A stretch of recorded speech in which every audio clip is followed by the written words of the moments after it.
What up, dudes? How's it going? Red. What a dope. Um, we're just gonna give this a little test run, fucking around with some intros and stuff like that. But anyway, good to be back. Good to be back. How are you getting on? Yeah, completely unannounced. Just back. We're back. But obviously this probably gets deleted. but yeah, we're back. How are you? Oh, good.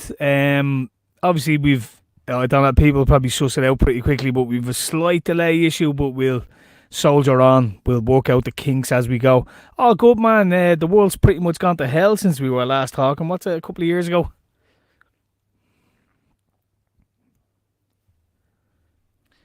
Why? What's happened? Villa are back in the title race, shit like that.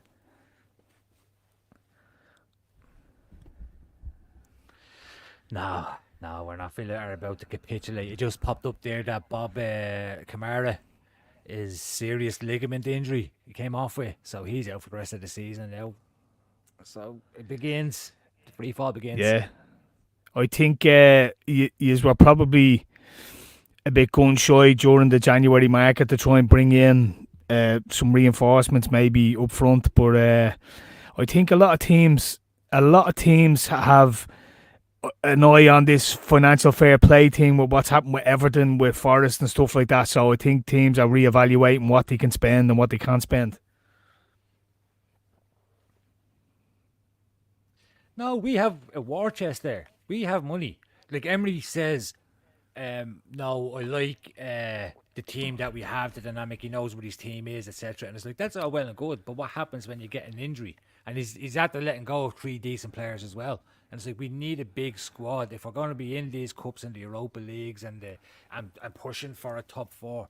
We need backups for when Ollie Watkins isn't performing. We don't win the game, so we need somebody that can either go up beside him or can give him a little bit of a break and have Ollie come on, because usually when Ollie comes on he does quite well, you know, to take that reliance off him and get an extra goal scorer in there. But it's like no, we'll just wait until, and now it's just going to capitulate.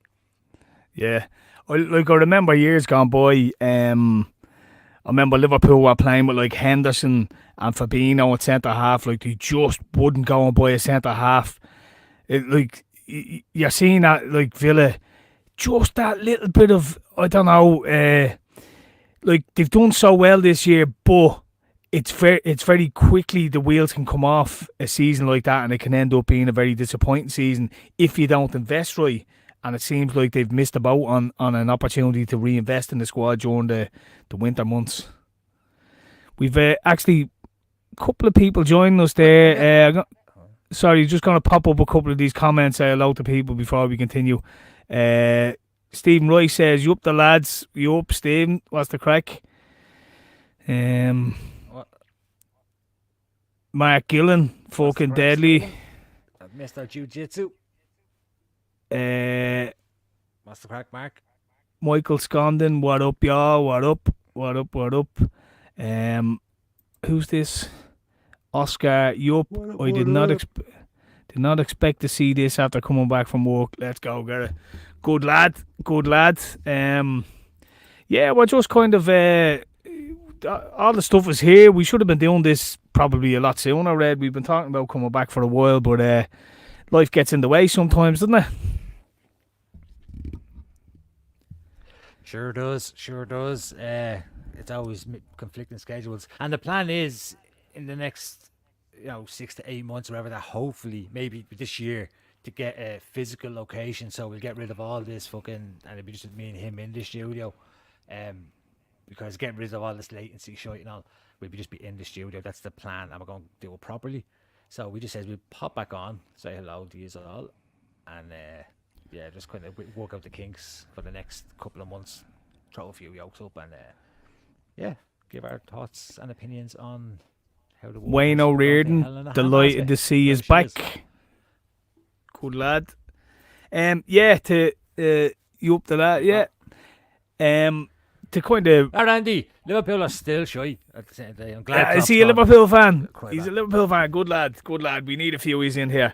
Yeah, I think he has that disease. He has that disease. the other thing we have to look at here is obviously these hate speech laws not coming in red. They are going to come after us hell for leather. And we've jumped over. I don't know if people have noticed. We were it on the Red and Terror channel, but we jumped over onto the Class A channel. So let's try and not get strikes on this one because we got a fucking heap on the last one. So we'll try and keep the channel with the music still active. That'll be the plan. So like we'll talk about what we need to talk about. We'll talk about what we need to talk about, but we'll try and keep it a little bit inside the lines for now. See how long it lasts. I'll do my best. I don't even know I'm doing it. It just happens.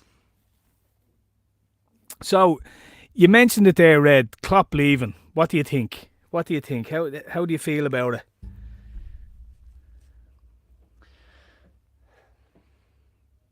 As a neutral, I'm happy because I don't like Liverpool.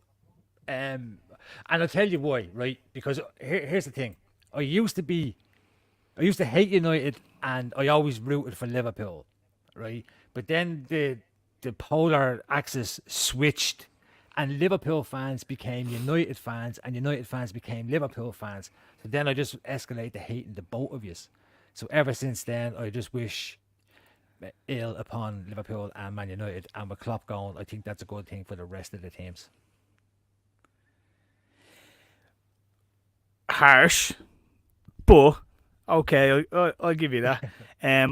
One thing I will say is, do you not think with Klopp going, right, one, you're losing a personality. I think everyone and anyone can agree he's a personality, whether you like him or loathe him. The other thing, do you not think it's going to turn the Premier League into a bit like the Bundesliga, where you just have City winning it every year? And like the only thing keeping City from of having won the league the last 7-8 years in a row is Klopp, you know, that kind of competition he gave Pep Guardiola. Do you not think that'll be missed in the league?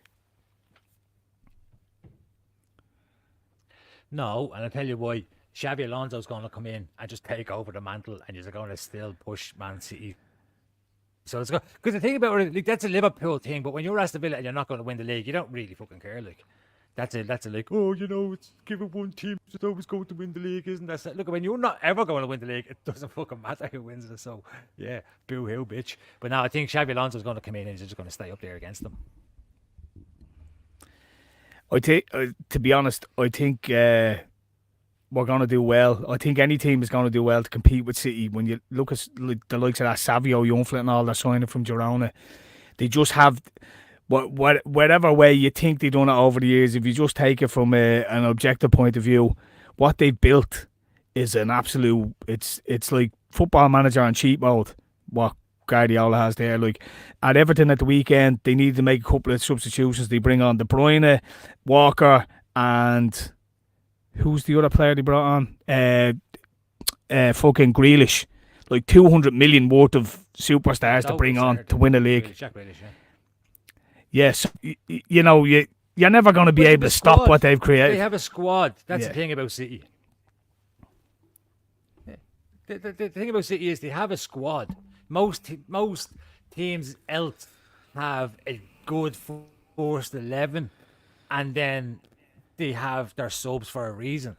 There's not many other teams other than City, really, where you could say there's real competition for the most important positions on the pitch. City's the only one that has that. But like in a year, next year they'll be in League 2 after all the PFL show anyway. So that'll give the rest of us a chance. With Klopp gone, City in League 2, Villa might get 5th. Okay. I suppose we move on from football. We probably lose all our bleeding viewers here. MMA, couple of good fights coming up. A bit of interest in the 300 card. What, like Dana White's been kind of hinting at something special coming up for the main event. Do you have any insight to offer onto that, Red? there's too many possibilities. Like everyone's saying shit about Khabib coming back and stuff like that. Like, which I don't think it's going to be Khabib. Like, here's what I was thinking: Khabib and GSP. That's what I was thinking, right? That was my sneaky outsider, Khabib and GSP, right? Because I'm thinking of what ones that the fights that fans always wanted but never got, and I'm thinking Khabib and GSP. That's my first guess, but I don't think it's that. But I think it is that, if you know what I mean. Habib fighting GSP. Yeah, in like a grappling fucking sort of main event sort of shit. Like, everyone's talking about they were. Was it Habib and GSP? Who was the one that everyone wanted GSP to fight? It was Habib, wasn't it? Yeah, it was. No, He's the best jiu-jitsu, isn't what? it? Or the best wrestler, like. No, were they not talking about GSP and Nick Diaz or something like that? That was an early show for 300 now. I think it was the wrestling, and then I think it was wrestling, like Habib's wrestling and GSP's jiu-jitsu and wrestling as well. That people were kind of saying, "Who's the GOAT? Are they?" Well, that's going back that Khabib was talking about wanting to fight GSP for quite a long time, but I can't, like, who's going to be really that invested in that? Like, if it was Khabib coming back to fight, say, I don't know, McGregor or something like that, you could see some sort of interest in it, but like maybe Leon Edwards or something like that. But yeah, I don't think GSP has the same interest, like the same spark of interest in modern fans as he would have a few years ago. Yeah, no, but it's like the thing about the UFC 300. It's kind of like, because it's an anniversary. It's a bicentennial or whatever they're fucking called. That you do this nostalgic, because it's like 300 fights of UFC, and then it's the one that got away. So that's the moment. And you don't do it at like UFC 297. You don't do it at like UFC 304. Like, but UFC 300, that's the sort of thing. And because Americans are fucking American, let's be honest. Sorry, any Americans out there, they're all for that sort of stuff as well. Like, so it's Americans be American, and shit that grabs their attentions as well. And all our generation, will be there to watch that sort of fight as well. So they'll get views on it, and people are gonna watch the card anyway. It doesn't matter who the headline is. If there's good fights, people will watch it. Like, that's true.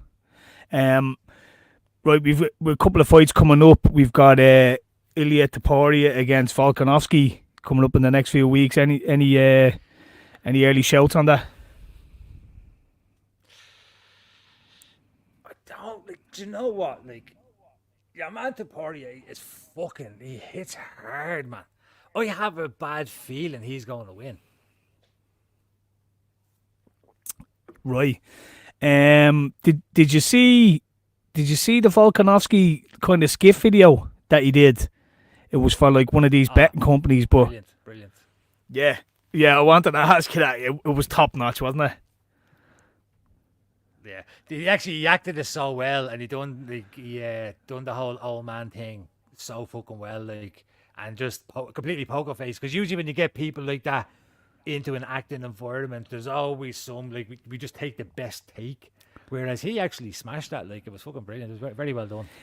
The part at the end, well, there was two parts that I really thought were brilliant. One was with the neighbour, the L one, and the memes that have come from that have been brilliant, where it's like 300, the new main event is the L one, Deborah or whatever against Volkanovski.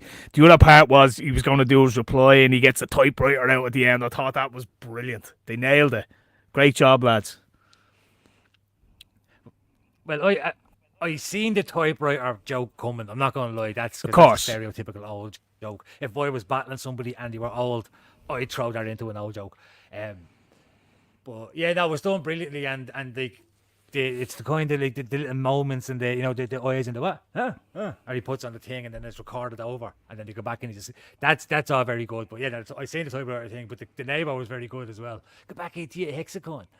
So yeah, it was brilliant. Yeah, it's great. I love that sort of stuff, because when you have Topuria, who's just this, like, no, wrong. I actually really rate him as a fighter. I think he might win it.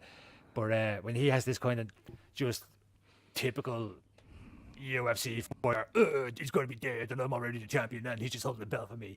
And then you have Volkanovski doing that sort of stuff. It just endears everybody to Volkanovski. Like it's a great tactic, I think, when you react like that. Another couple of messages here. John Roach, yes, boy, be good to see Class A's make music again.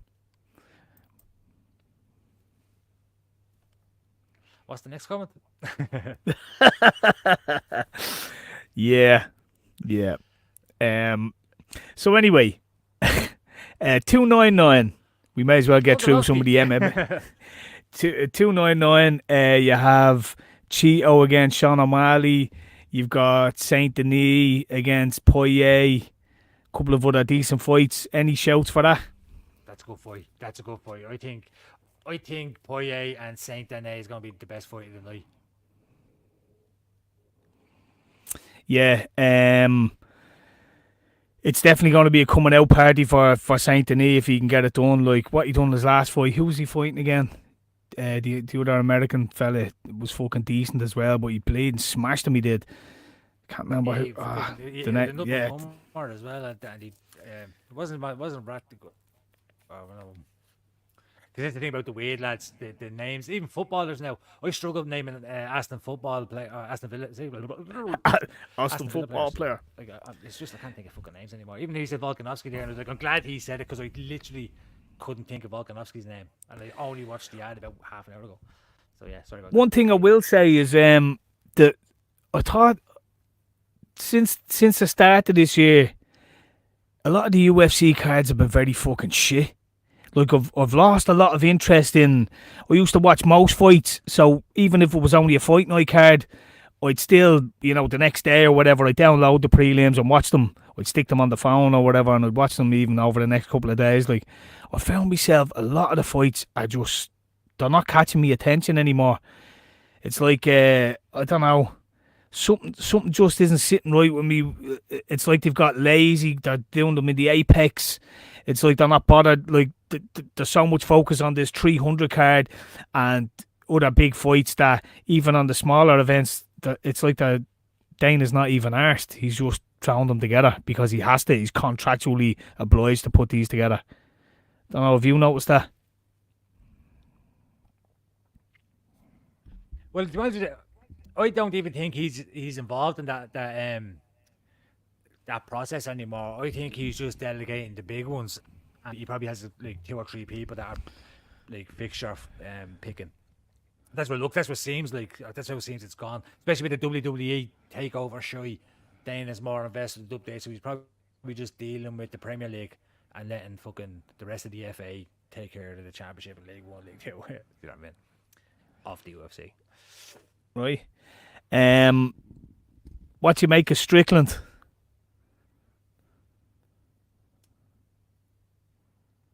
In what way? I love Strickland, but in what way? Well, he had the Duplessis fight. Personally, I think he won that fight. Last couple of days, he's kind of gone a bit ham. He smashed Streamo. He went after MGK. He's shaking hands with Trump. He's pushing all the right buttons, I think. Was Strickland's a G, like, yeah. He's just now he's a bit of a character as well, but it's saying that he's like, do you ever get that? Like, Joe, who he reminds me of, right? This is gonna be a bit weird. Carl Pilkington, right? Because is he acting, or is that really how he is? Does it, you know what I mean? Is he hamming it up for the camera? Or is that just how he is? I hope it's just how he is, but I think a bit of it is a little bit of a character, which is fine. I'm not criticizing that. I think he's a fucking stud. He's a great fighter. Up for a knock. Like, he's staunch, and he's not afraid to say the shit that, like, even if he doesn't believe it, I think he's saying it because he knows a lot of people do believe it, and he's kind of covered now, so he's kind of throwing one for the lads, which is also saying, yeah, I like Sean Strickland. It's good for the sport. Do you think he beat Duplessis?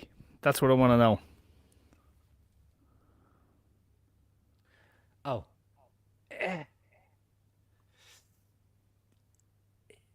Well, do you know what? I'm kind of on the line of Dana. You have to take her off the champ, and it was a close fight, and I can kind of see why they gave it to Duplessis. I wasn't as shocked as everybody else was, but had Strickland got, I'd have been like, oh well, yeah. So I don't think it was, a robbery, but No, I wouldn't say robbery. you're right. I think thought if it was very Strickland had close. it was a close fight. It was a close fight. Yeah, I thought it was very close. I again, I would like. There's nowhere in the rule book that says you have to take it from the champ. If you leave it in the hands of the judges, as they say, it can go any which way. I was kind of conscribing to the conspiracy that they wanted to do Duplessis against Adesanya for 300. That's where I thought it was going. So I kind of, not that I didn't mind, I kind of thought Strickland won, but I was thinking, right, well, they're going to play up. They need a big fight for 300. They're going to do the whole African thing between the two of them. There's a bit of heat there. You can understand it. But then it hasn't materialised. So, like, I'm wondering now why Strickland wouldn't get a rematch then, if that's the case. If Adesanya's fucking around, or if he's not taking the fight, or if it's Duplessis not taking the fight or something, surely there's a rematch there you could do either with Adesanya and Strickland or Duplessis and Strickland, no? Well, I think, to be honest with you, I think Izzy should have got the rematch against Sean Strickland, but obviously Izzy didn't want it, and that's fine. He decided he's going to go off for a bit. And then Duplessis and Strickland, fair enough. Again, Strickland merits a straight rematch, and I don't think Duplessis wants to go through that again, so he's kind of fobbing it off, looking towards Adesanya. I think that fight is not going to happen at 300 because Dana is going to try and park her off until the first UFC Africa, which apparently is close enough, like this year-ish, maybe next 6 months. So I think they're going to park that off for that. And that's why they don't want Strickland to fight either of them, because that's the next fight for both of them. Okay, that makes sense. Then I think what I'd like to see then would be, I'd like to see Strickland against Hamza. I'd like to see Strickland maybe take away Hamza as a genuine contender, and that puts him straight back in for the winner over Adesanya and Duplessis. No, because I think Hamza beat Strickland, and it's a fight that Strickland doesn't need to take. And I think as well, that's part of the reason why they got like Strickland as champion. That he got that fucking about what, he got 1.5 million or something like that for that fight as well. So he's happy. That's this kind. Can't say unfortunately, but I hope to say more of you guys in the future. I'm not sure if you remember, but I commented on the post. I'm very happy you replied. Best of luck, guys. Irish Swag 101, you are the champ, and we will be back, baby. Big shout out. Big shout out. And another one here. There you go, Class A bangers. Can I just say I'm responsible for all? I wrote all Terrors verses. Next comment. Moving on.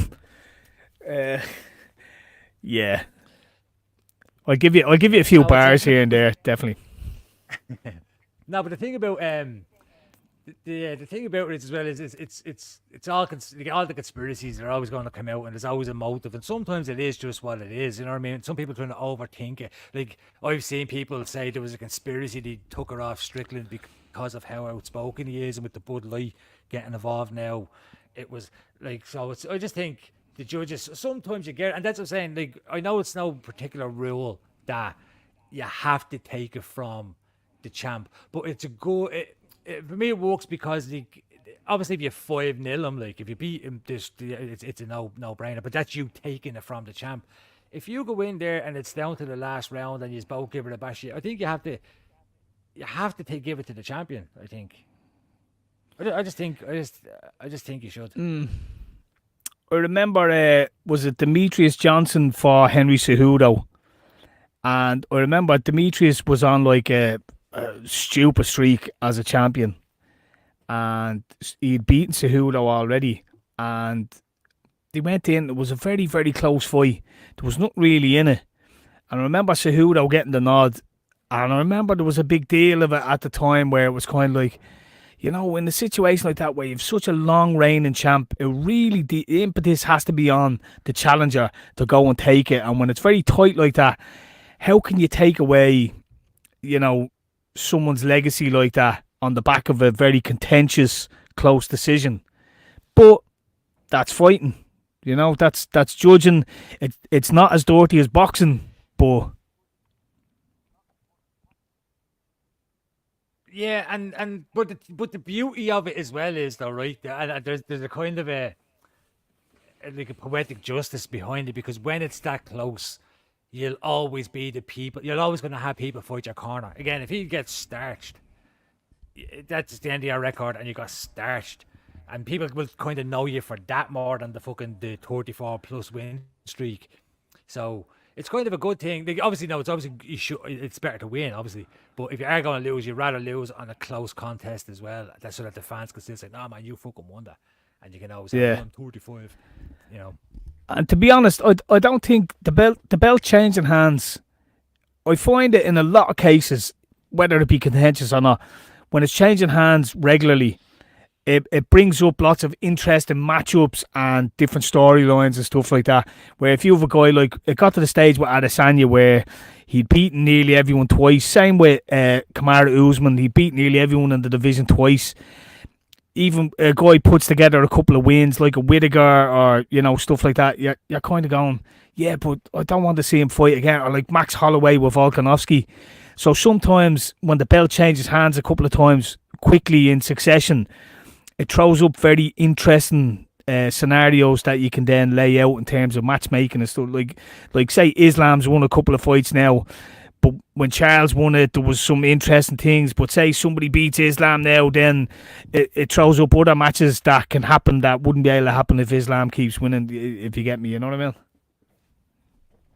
Oh yeah, it's but it's the beauty of the sport. And again, I don't mind the trilogies, like, or whatever, because the fights are like, a fight is a fight, and you're still like saying, if you're the champion and you're number one, and this fight is number second because he's better than all the other fuckers, then have another fight. Do you know what I mean? I'd rather see the first two, three, four, top four bash each other 4 or 5 times than, as I say, watch some of the prelims on the UFC fight night now, because them fights, there's no heart in the UFC. So I don't mind that. I think that there should be like a little just law, and you just follow it. It'll get repetitive-ish, but the fights would generally be still good, like, theoretically speaking. Like, what do you make of Ian Gary? Have you been watching any of this stuff with him over the last while with his missus and shit like that? yeah, and I'm not going to lie, I actually was very excited for Ian Gary, and I've kind of gone off him a little bit, like, and again, Yeah. and it's not even. He just handled it badly. You know what I mean? Like, he's fucking Irish. I know he wants to be Brazilian, but he's Irish, and the Irish have a way of wittying ourselves out of these situations. And he just failed fucking miserably. And Yeah, he went just made us full all look bad. cook into everything, didn't he? He went full cook. I have to give a shout out to Red Pill MMA, man. He absolutely unearthed some gems, absolute gems, and bodied them and blew his channel up on the back of it. But, fucking it changed. Not that it changed my mind. I kind of cringed every time he tried to do the McGregor stuff in his earlier fights even. But you kind of rooted for him just because he was Irish. And then with all this shit, I just kind of like, you know what? I'm hoping even Jeff Neal pans you just to knock a bit of fucking bit of the arrogance out, or a bit of the, I don't know, or just the whole I don't mind, right? I don't mind the arrogance when you back it up, and he's good, like, he's a really good fighter, and he's Irish. So there's loads of this sort of shit, and then, like, when he's not able to handle the banter, though, that's because, like, that's very important if you're Irish, I think, and you're on the main stage, is your character and personality, because it just carries you, because it gets a whole fucking nation on your back, like. And then Ian Gary comes along, and we're all like, he's good, he's arrogant, but he backs it up, and he's fast, and he's fit, and that's not his real name, that's his wife's ex-husband's name, and and he's like, oh, hold on a second, Yeah. whoa, hold on a second. So yeah, it's kind of just, and then the way you handle that sort of banter, like, you come out with a couple of one-liners, you slag yourself, and then you get everyone back on side, and then all of a sudden Sean Strickland's a prick. But no, Sean Strickland was the G. You know what I mean? Like, you make people dislike you by how you react to these things, and he died a fucking death. Yeah, it was the typical bitch move. It was like, these people are slagging me off, rather than, like you say, come out, bit of banter, take it on the chin, try and react in the right way. He was trying to get people's channels shut down. He was getting people banned and all. Like he was doing copyright infringement against content creators and all. Like he just completely handled it terrible. And then he still tried to keep this air of I don't give a fuck about what anyone says about me, and then doesn't turn up the fight. And it was like just everything that he could have done wrong in that scenario, he seemed to do wrong in that scenario. Like, Yeah, but it's that I don't care, but you do care. In fact, you care way too much. That's the problem. That's why now none of us like it. Like getting people's fucking pages shut down and this like fucking this cease and desists and all that shit. And it's like, man, just fucking throw a joke at him. Do you know what I mean? And turn it into a fighting reference, and then tell him you're gonna give him a slap when you see him, and then get on with your life. We'd all laugh at that and move on. But when you turn it into more of a story than it is, guess what? It's going to be more of a story than it is, like, you know, and then after that saying that you can't do all that shit and then come out and go, we don't fucking care. You clearly do, and you handled it horribly, and now loads of people that really had your back. I mean, don't get me wrong, I still wish him well. I think he's a good fighter, and on merit, I think he'll do well. But I think he'll beat Jeff Neal, yeah. I'll care less. And I think he would have beaten Vicente Luque as well. And I think he has a high ceiling, and he's a really talented fighter, but my God, is he fucking irritating to listen to. Although, so might. True enough. Right, I thought, I'm a little bit wary of venturing into Irish politics and stuff like that going on in the world now. Not in the first one. Not in the first one. Yeah. Jesus Christ. Not in the first one. So, I don't know. I think maybe we'll wrap that up there. I think we've covered a lot of more recent, up-to-date ground in terms of the sports world and stuff like that. But anything else you want to share, Red? How's life? You recently got married. Congratulations. I sure did. Thank you very much. I'm now officially a husband. It feels absolutely no different whatsoever. Like it's just. What's the tax breaks like? I haven't even fucking done it yet. It's still the same shit. Life is just being yup, buckle, rain down. What's the crack, boy? Yup, lads. Yeah, no, it's just in the way, man. You know what I mean? And you get around to this sort of shit. Like you probably declare it in about 4 years' time. You go, fuck, did we ever do that? Oh, bollocks, we better. But yeah, no, man, everything's good. It's a good way to start the year. Absolutely. Yeah, what was New York like? And when are you and Sammy getting engaged? Ah, fuck off.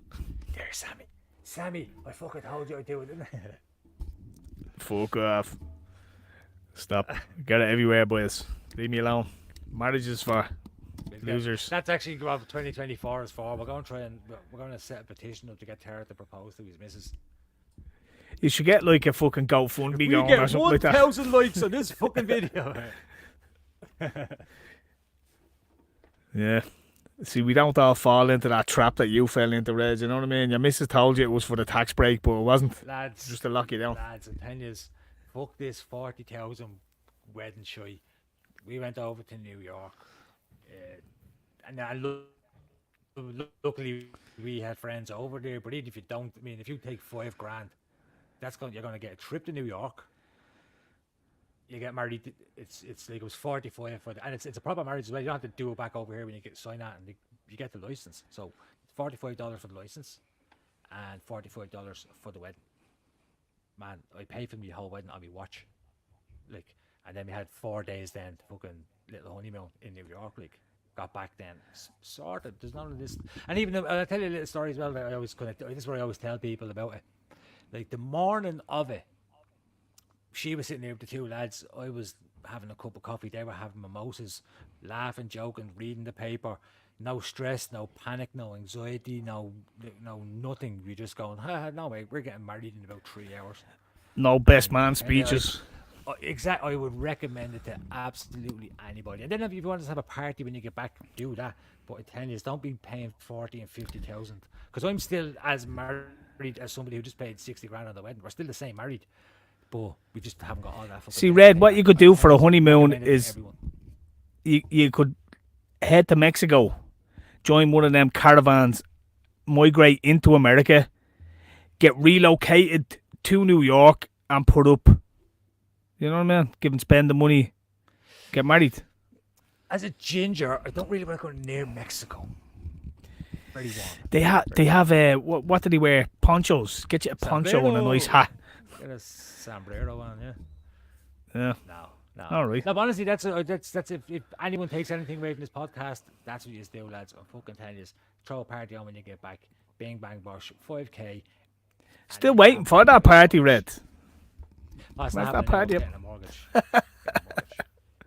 Getting a mortgage. Red's It's about gone being responsible- fully into the responsible Matrix. Adult decisions, yes, responsible adult decisions. That's what it is, to her. Right? It only took you. It only took you nearly 40 years. You know, move further into the Matrix. Lock yourself further down. The grayer the beard got. That's what it is. I'm starting to go black and white now. I'm getting in the grey stage now, where I'm fully torn into like a. What's the detective's name, or the fucking the Agent Smith?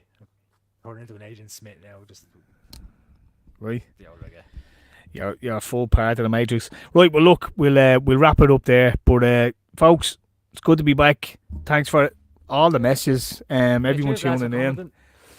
commenting. We're gonna get this more regular. We'll get a few more videos up, and definitely gonna jump in live again. All just for the crack. It'd be good crack.